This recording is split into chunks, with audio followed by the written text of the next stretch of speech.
Welcome to the Discover podcast, where we view faith as a discovery journey with Jesus to help you become the person God created you to be. Hey everybody, welcome back to the Discover podcast. We're so glad that you're with us. This is our first episode of 2026. We took a little break as we moved through December just to create a little margin for our lives, for our schedule, one less thing for us to do and manage. And so we're back, really excited about what we're going to be talking about this year. I'm here with Jake, our discipleship pastor. Really glad that you're here. And what we're doing as we go through this next, 5 episodes or so, is to talk about our Storytellers initiative once again. We started this podcast last year in combination with the Storytellers initiative that we launched in January to get people thinking, hey, I have this unique story, right, of what God is doing in my life. It comes from Psalm 107, verse 2, let the redeemed of the Lord tell their story. And so that verse assumes that God has done some redeeming things in your life and that you have a story to tell. And so we would say last year, we spent a lot of time asking the question and thinking about, what is my story? And around this time last year, we spent a lot of time with guests on the podcast who were just telling their story, just to think about, hey, how do we think about who God is in my own life? And as we move into and through this year, we want to be thoughtful and intentional about how do we take this step of telling our story. It's one thing to have awareness around it, but it's another thing to tell it, which might seem a little intimidating to people. What would you have to say about that seeming intimidating? I mean, I think it is intimidating. It's kind of strange because in normal everyday life, when we have a story that we think is good, we just naturally tell it. Something has been conditioned in us that our faith story, whether that is our personal story of how we came to know Jesus, or even thinking in the storyteller idea of what he's doing right now, that becomes harder to tell. And so I think one of the hopes is how do we make that feel a little more normal? Right. Acknowledging that it could be awkward, it could be hard, but Jesus kind of always just assumes you're going to go and tell people what he did. I think we continue to see that over and over. So even if it is awkward, there's still a reason to do it. Yeah. And so our hope for these next 4 or 5 episodes is to give our church some tools, to give our church some equipping handles to say, I can actually do this. This is less intimidating than maybe I thought. And there's some people in my life who I can actually, maybe even right now, start that conversation with. And I think one of the things that's helpful for us to frame is that telling your story probably is more of a conversation that you're going to have with people in your life, more so than it is knocking on a random door. They open it up and you're like, hey, let me tell you a story about my life and what Jesus has done for me. Or a sermon. This isn't meant to be actually, and next week we'll get into that. The wrong way to do it is I need to give a 30-plus minute message like Bryan does on Sunday about who Jesus is and what he's done for me. I think helping them see both of those things. It's not without relationship and it's not super long. And there are ways to actually help craft a story that connects with people. And, one of the things that you said just a minute ago around if we have something good that happens in our life, or we have a story to share, something unique, strange, hard, or funny. I think about my neighbors. I'm looking for those stories to tell them and share with them that have some sort of connection with where they're at in life. So we have these neighbors across the fence, and they've got 2 young boys. Our kids are a bit older, and we're just naturally swapping stories about our kids. They're telling us about the funny things their kids are doing in that stage, and then I'm telling them stories about the funny things our kids used to do when they were in that stage and what they're doing now. And so we have this connecting point. And so I think one of the things that we're looking for is where and how do we develop those connecting points within the realm of faith and spirituality? And I think there's a lot of people in our communities that are really eager to have those conversations, and they just don't know where to have them. And so we have this incredible opportunity to open that door for them. And maybe this goes to what you said, why are we afraid? I think it's because we start with the wrong assumption that people actually don't want to talk about this. Right. They might not want to be preached at for a long time, but I think people actually do want to talk about it. They want to ask questions. They want to share their opinions. That's the other piece is maybe part of why we're afraid is we think we just do all the talking and we don't let them actually engage either. I probably wouldn't enjoy that. So maybe we think of these conversations in ways that we wouldn't enjoy. So we think, why would anybody enjoy having a conversation when someone just talks at them for a long time. And I like what you said earlier about this idea of like relationship. There's hopefully a relational context. And the thing that I have been framing in my own mind and with somebody I've actually tried to start to engage with is invite them into a conversation, and not just a one-off conversation. And the term that I used with this individual is like, hey, I'm looking for a conversation partner. I'm looking for somebody who would be willing to be in an ongoing conversation with me about what my experience is, and for them to share their experience so that I can learn from their experience. And when I shared that with an individual, they're like, yeah, like I'm game for that. I could do that. Yeah. I'm not trying to convince them. I'm not trying to coerce them. I'm just trying to have a conversation with them. And so I think when it comes to, okay, how do I identify that? Like, how do I identify somebody in my life who might become a conversation partner with me so that I might ultimately be able to share my story with them? Like, the first thing we think of is like who? The question of who? Like, who in my life is that? And partially, like, how do I identify them? So, and then before we're done today, we'll talk a little bit about the how of that conversation, how you enter into that conversation. But the first thing is who? Like, who in my life might I be able to invite to be a conversation partner? So what is your first thought on what we look for or how we identify who that might be? I mean, it probably is the simplest question. It's like, who do I already talk to? Yeah. Like, who are the people around me? And when we think of this idea of sharing our story, who are the people around me who aren't currently already in my like church community, aren't kind of in that area of my life, but like I see them. I think one of the helpful things is like remembering we don't always need to go and find a whole new group of people. Now, as we're talking about this, there might be some people who are like, I can't think of anybody. Well, how can you put yourself in places to actually meet some of those people? But I don't think that's the norm between work. I don't have to do that at work, hopefully. Work, I think, isn't the place where you're having to convince Monty about who Jesus is and make sure he's on track. I have a lot of conversations with him, but not that one. But I think all those other places, whether it's, stuff my kids are in or different places, neighbors, I think there's family, like there's so many other opportunities. So let's do this. Let's take some demographics of people and say, if you are in this stage of life, where might you look? If you're in this stage of life, and let's just start with our own stage of life. So we're, guys in our early 40s, mid 40s who have young kids who are active. And the easy place for us to first look would the sports field. Like you're really involved in baseball. We've got kids who are really involved in soccer. We're sitting next to people on the sideline all the time. That's a really easy place to say, hey, is there somebody here who might be open to engaging in that conversation? Where might be some other places for people in our stage of life? Yeah, I mean, I think neighborhood, like if you're out with your kids, you're out doing stuff, maybe it's harder in the winter because you don't want to be out. But I think throughout the most of the year, like it's fairly easy. We kind of acknowledge for us it's not our job. But for most people, like that can be. Or if you work remotely and you go to a coffee shop every day to do your job, it's odd your coworkers kind of become the people who sit at the coffee shop next to you all the time. Like those people are people who you're around consistently. So I think workplace can be that. I think if you have family in the area, some people grew up here, so you have lots of connections, people you graduated high school with who you just stay connected. So I think family, workplace, neighbors as well. Yeah. And, if people are involved in a gym, if they go to a gym, so I go to a gym not far from here and there's a 4:30 class and I'm just I see these same people multiple times a week. We were talking about pickleball earlier today and Becky and I started playing pickleball in the summer a little bit. I got her pickleball paddles for Christmas and we went to play at some club, like member club thing up in Menominee Falls. I'm like, oh, this is like a community of people who are here all the time. And if you go at the same time slot on any given day of the week, you're going to start to see some of the same people and just get to build relationship with them. And it doesn't have to be the first thing you say, like, hey, would you be a spiritual conversation partner with me?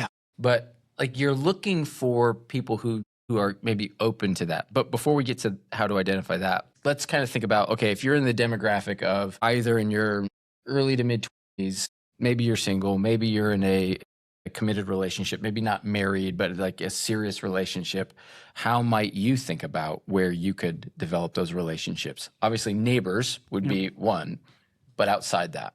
Yeah, I mean, I think neighbors might feel harder in some ways there because if you're living in an apartment, you don't always see your neighbors. I think workplace probably because a lot of people, when they start a new job, they start at the same time as a bunch of other people. You're kind of almost commiserating with what life is like entering this firm or entering this arena.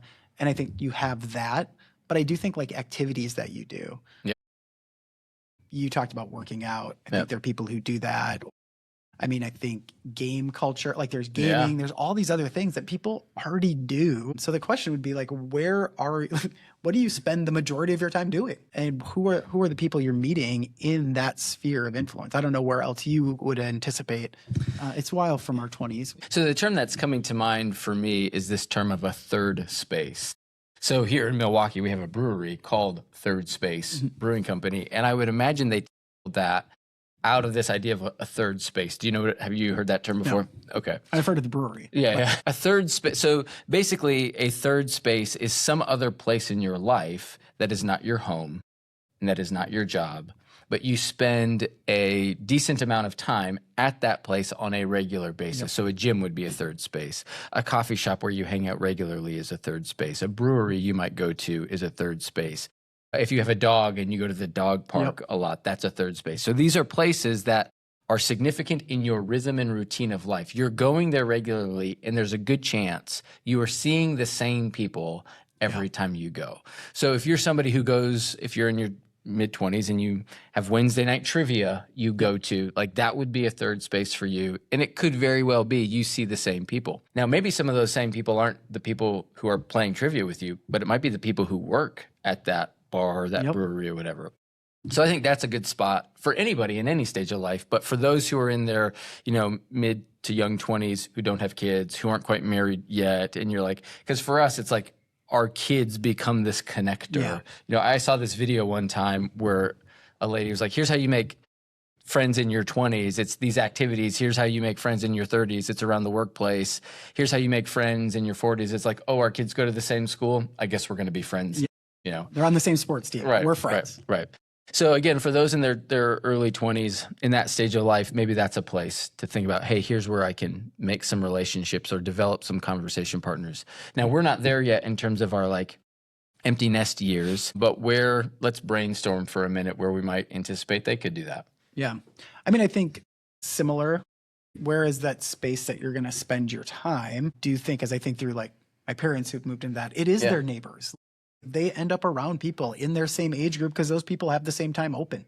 And so they just end up building these communities. Like I think my dad does karaoke all the time. And like, that's his people. Does he really? Which is so funny to think of me. If you've ever heard me sing or you stand in front of or behind me in church, you would not think I have a dad who can do karaoke. Not at all. But those are his people. He's really good. Yeah. Gene did not pass. But like, those are like their people. Or I think of some people who in our circle who own a place, like a cabin up north, like those become their people. Or the people who, have campgrounds they go to. You have like almost this third or second home. Those become another people that you have. Yeah. So I think it's helpful just to, hopefully that gets people thinking, like, where in my life can I find these people? And truthfully, they're around you all the time, everywhere. I do think it's important to name. You actually have to be present in those spaces. So I think of like, if I go to a youth sporting practice, like the ones I don't coach, and I put on my like put earbuds in and start watching something on my phone or listening to a podcast, I can't assume I'm going to build relationships there. Or when my kid's playing, I set my chair way away from all the other parents. Or even thinking like you have a group of people that you see, they're going to go out after the activity. Am I actually going to go and be in their presence? I think we have to think through how present we are in those circles because it's not guaranteed just because I have this third space that I'm actually going to build relationships in it. Yeah. Yeah, that's a really good point. Your presence in a place will determine how you can build relationships. And I mean, I see it at the gym. I've been going to this gym now for a year. And like the way that we work out together is like there's stations, there's rotation. You're probably in a group of 3 people who are moving around the gym in the same station. And there's plenty of days I'm working out next to somebody I've never met before. And all I do is like, hey, I'm Bryan, what's your name? Like, and then you just see where it goes from there. So it's being present to that and asking somebody's name and initiating that by just say, hey, here's who I am, goes a long, long way. Yeah, I think this is why there's some people who are just so good at this. Like, I think of my wife, like she can be sitting next to somebody and just be present with them. She's never met before. She is probably one of those people on a flight, by the time the plane lands, could know their whole story and have had some good spiritual conversation with them, but it's because she's super present with people. Yeah. And so you don't even need like this long-term relationship to do what we're about to talk about. You can actually build relationships really quickly. I think we see that throughout the scriptures. Jesus interacts with people for a very short time and has like these meaningful interactions. So when it comes to how do we identify, it's, you know, the places where you spend time, it's whether or not you have kids and the activities that your kids are doing, it's being present in those places, but it's also being intentional and looking for what we would call open doors and or a person of peace. It's a term that Jesus uses in Luke 10. He's about to send the disciples out to go on mission to talk about the kingdom of God with people in the surrounding areas of Israel. And he says to them, look for certain people. He says, look for people. He says, this is Luke 10, verse 5. When you enter a house, first say, peace to this house. If someone who promotes peace is there, your peace will rest on them. If not, it will return to you. Stay there eating and drinking whatever they give to you, for the worker deserves his wages, and do not move around from house to house when you're at place. And so Jesus is saying is like, don't try and break your way into somebody's life who's really not interested in being in relationship with you. He actually says, and just move on, keep going. So what you're looking for are these people who Jesus calls a person of peace. And I think it's basically somebody who welcomes you, somebody who's willing to even serve you, and sometimes people who then will obviously listen to you. So it's like those three things. Do they welcome me? Do they have a warm disposition to me? Do they like help me with things? Are they open to engaging with things? And then are they willing to listen to me from a standpoint of like, not that I have to come in and first like tell them something and be the truth teller in their life or whatever. It's, are they willing to engage in conversation with me? Like you're just looking for those three things. And so I think one of the ways that you discern that is by simply making an invitation of some kind, an invitation to say, hey, would you be willing to sit down and talk with me or tell me your story? And from that, it puts us in a posture, one, of maybe being okay with being in a little bit of need. And what I mean by that is being willing to be helped along with something. That's how you identify if somebody will serve you. So like Jesus in John 4 sits down at this well, this woman comes along and Jesus is in a place of needing help. Hey, will you give me a drink? He asks her. And then she engages with him in that conversation. I don't know if she actually ever gave Jesus a drink, but she at least, it was an open door. So it's putting ourselves in a little place of need where maybe we need some help being kind of some orientation to a new space. So like first few times at the gym, it's like, hey, what do I do here? Looking for those who are like going to bring me along and to assimilate me into that. And then people who like are curious about who I am. And then it gives me an open door. It's like, hey, could we sit down and just, you could tell me more of your story? Yeah, I think like, as I think about that, I think of like putting yourself in a position of need. It's more of even a posture. I think like my posture going in here is I'm wanting to get to know this person. I'm wanting them to get to know me as opposed to I'm here to just say something. Because I think it can be hard. Maybe you're thinking through like, oh, who's the person I sit next to when I'm remote working at like a coffee shop here? Do I ask them for their charger? Like, is that what I need to do? Yes, if you need one. But I think it's also thinking through like, okay, how can we almost mutually serve each other? And sometimes I think that's just building relationship. It's like, here is what we can do. We can learn how to engage one another. It's almost inconveniencing yourself because it would be maybe easier just to work, and then go back to do your thing. How do I like enter in and be within this place that I'm at? And so I think that all of that, I think, can look differently, I think. But I think the gym's a good example because if you go there, you don't ask for help. You look on your phone to get like, oh, here's how I do the workout instead of just asking the person next to you. You're not building relationship. There's so many ways we can get the information without asking people or without asking for help. It is, how do you do that? What would that be? And when it, in certain contexts in our world, when it comes to like putting yourself in a place of need or making yourself a little vulnerable or being on the receiving end of help, you might find that after you first offer a little help. Yep. So this is a real silly example, but it's like if I'm at the gym and we're doing an exercise where we need a mat and I'm going to get one, I just say, hey, anybody else want a mat? I just offer that. And if someone's like, hey, can you grab me one? You probably will find maybe next time around somebody will reciprocate and say, hey, do you want me to go get you a mat? Yeah. Or there's just like, hey, we start to help each other out. And I think one of the things that's sometimes challenging for us is when people say, can I do this for you or help you? Sometimes we think I should say no because I don't want to be perceived as needy or somebody who's, like just, can't do it on their own or weak or whatever, when in actuality, like that's a great way to say like, hey, I can build a relationship by being on the receiving end, because a lot of people like to help. Yeah, I think the parents I'm most close to on the sports teams are probably the ones where we share rides together. Yeah. Oh, like yeah. Hey, can you, we are, Totally. I'm on a texting basis with a lot of parents of like, Yeah. hey, can you get this Yeah. person to this kid to so-and-so or this kid? But I do think then when we see each other the next time, there is a deeper relationship. Yeah. We have moved past this transactional, hey, to like we're actually in a relationship. And it has allowed me to do, I think the next way we talk about like, how do you find this person at peace? The next way is I think to ask them questions. Yeah. Because you don't really know how interested they are till you ask. Right. I think often we just assume people aren't, but once we start to just ask simple things, sometimes it is spiritual. Like it is fairly easy probably for us because of what we do. When someone asks you, what do? You can say, I'm a pastor. And they go, oh, okay. Yep. And if they do that, you're probably like, ooh, I could ask a follow-up. Yeah. Or if they're like, oh, that's interesting. And you can simply ask, like, do you have any sort of like faith background? That question is easy. That question can be asked in a lot of contexts. It actually doesn't freak people out. That much to ask, do you have a background in this? You're not asking, are you practicing right now? It's, hey, do you have any sort of background? Yeah. I mean, because I think so many people in our generation and those who are a little bit older kind of grew up with some sort of church exposure, especially in this area. And so just say, hey, were you ever raised in a church?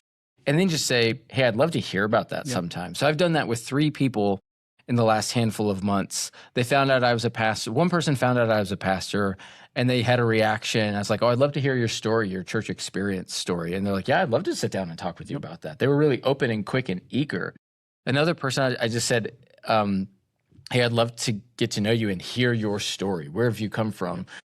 It's like, that'd be great. Let's do that. And so I think if you frame it in that way and you put yourself in a posture of being curious, and again, it's like, I'm not here to tell anybody anything. I'm here to listen and learn and understand who they are. That opens all kinds of doors to building relationship. Yeah, I think of like in our stage of life, I've asked people before, like, what are the values you're trying to like instill in your kids?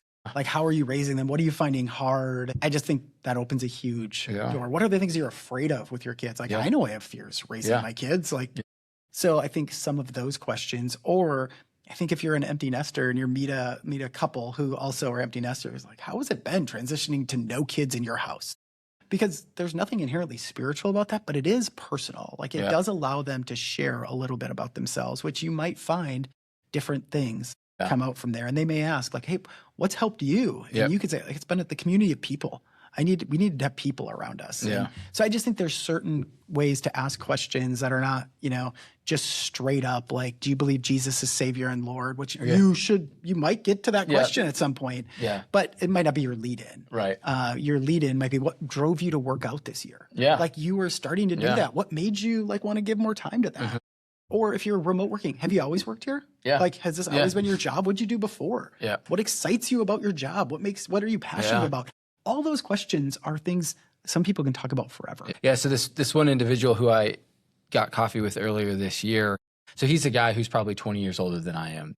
But when I look at him, I'm like, I want to be that guy when I'm in my early 60s. And I told him, I was like, you're inspirational. Can we get coffee? I want to hear your story. Because as I look at you, there's things about your life that I want to still be doing when I'm your age. And he was like, wow, that'd be amazing. And so I think if you can find those ways to like, what is that connection point in this person's life with me, or the thing that we share in common, or the curiosity that I have about how they're raising their kids or their job, it's just like lean into that. And people are really eager to talk. I mean, not that, we're all a bunch of narcissists, even though maybe we are, but people, but people love to talk about themselves, in some ways, and like share their story, because I think what they really want is to be known. I think that's the deeper need, where sometimes, I joke about this idea of, are we all narcissists? But really, we all want to be known, and that's not a bad thing. Yeah. That's just the reality of who And we I are. think that's what we were created to be. Right. Like, we were created to be known, and I think we would say be known by the God who created all of this, Right. but also be known by people. Yeah. And so if you don't feel known by people, especially if you don't feel known by the God who created everything, I think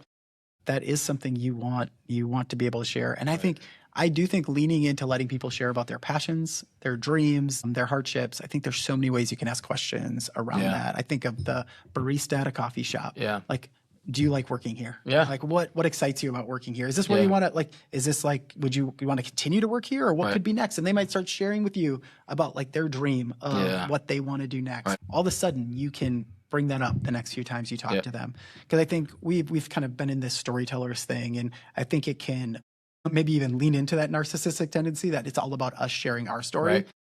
But we need to remember that if God is at work in everyone's life, He's at work in ours. We have a story to tell, but other people have a story to tell. And how do we notice how God might be working in their lives? Sometimes we get to connect the dots for them as they share their story, to say things like, have you ever thought that God may be doing that? Have you ever thought that this could be a God thing? I think of like a time when I was in college. I was in the computer lab. This is how old I am. You had these places where if you didn't have a laptop, you would go to so there you was could work a on chance stuff. you didn't have your own computer. Yeah, I didn't.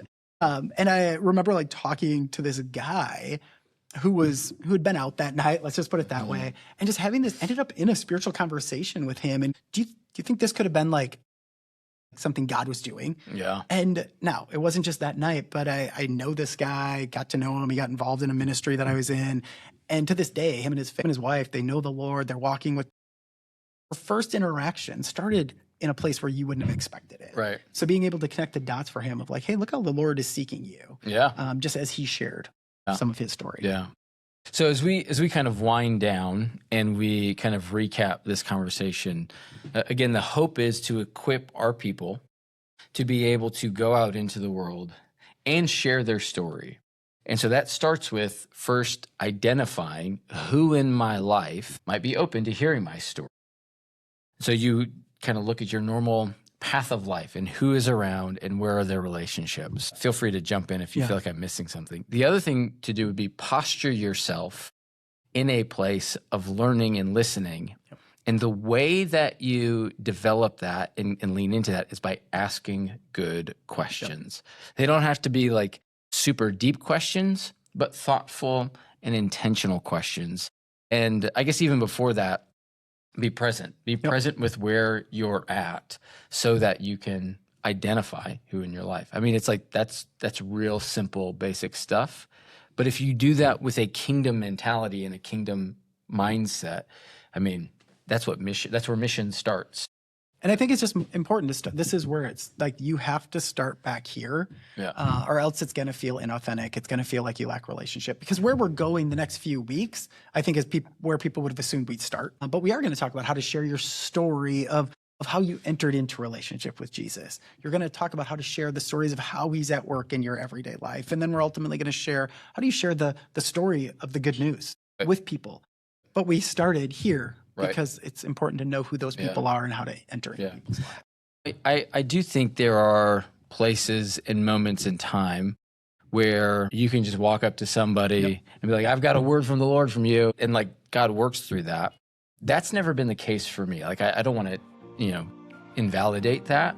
But in my experience, in my life of following Jesus, I find that what people are really wanting to know is that you actually care about them and you love them. And you want to be in a relationship with them. Like there's probably some really quippy way to say it. Like they want to be known before they're told. And they want to belong before they believe. There's all these different things that people have said. Yeah. But really it's about they want to have that trust build with you before they're really, looking to like hear something from you. And that comes with through genuine relationship. And I think this is where it is, like listening to the Spirit and being there, because I do think some of that does happen quickly. I can think of times where I have been out talking to people, asked a couple questions, and you're like, whoa, this person is actually really interested. Yeah.